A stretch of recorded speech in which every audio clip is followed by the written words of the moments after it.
Okay, if you're not good at backstroke, use your underwaters. Okay, that's the first thing I'm gonna say. Underwater was fine, but like really play around with it. That's the only reason I could make it through 200 IM is because I had the best pullout ever because I didn't have to swim it. So work your underwaters. This is fine, and we're doing a 25 and it's drill work.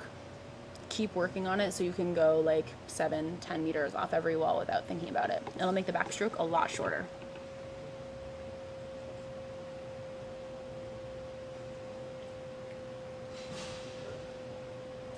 Okay, so above water, there's not anything that's glaringly wrong.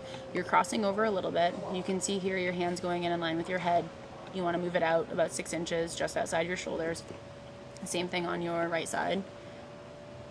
You know, you can see as it comes in, it's coming and you're kind of getting a little bit of that curve to your stroke, and you can see again in line with your head.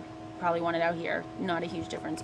Body position looks good, body line looks pretty nice, rotation looks decent, kick looks fine.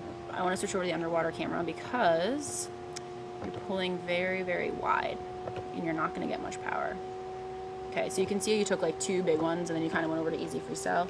2 big ones, 2 small ones, really fast freestyle. I get for this, it didn't make sense to do all that, but okay.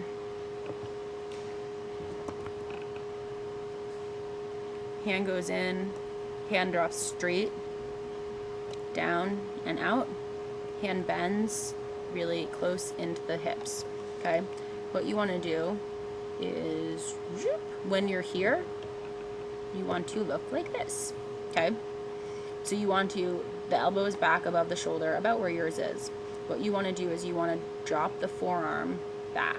So the line, instead of being kind of a straight line from the shoulder out, goes to the elbow and then would come towards the camera. So what we'd be seeing is like your fingertips if you had it in the right position, as opposed to your entire forearm. Does that make sense? Can you visualize that? Okay. Then you want to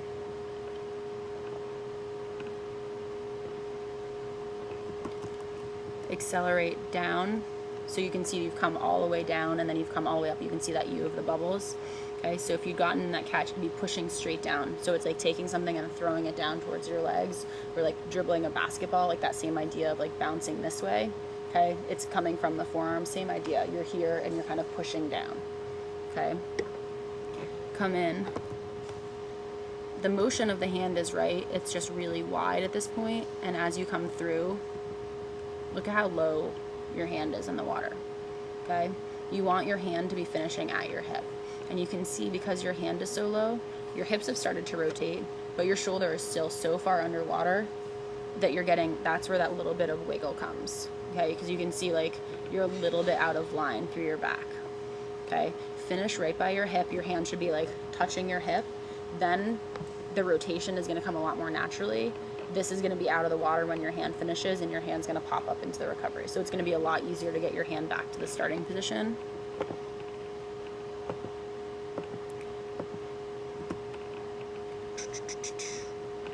Left hand doesn't look quite as low. You can see it's like right below your hips. Just finish, like try and have it finishing so it's in line here. And that one's not as bad as the other one. You have much better rotation through. But can you see how I'm talking about, like, you're trying to rotate here, but you have to lift your hand up through all that water. You want to be, like, this is where you want to be when you're finishing your stroke. Okay, so at this point, like, you want to just hit your hips and you've just rotated them back the other way.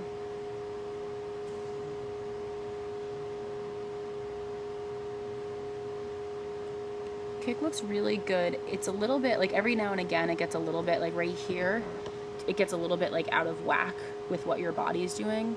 Your hips and, your legs in kind of a weird position. Just tighten it up a little bit as you're going through your rotations. So instead of having, like, a bigger fluid kick, it's going to be a little bit smaller, tighter kick.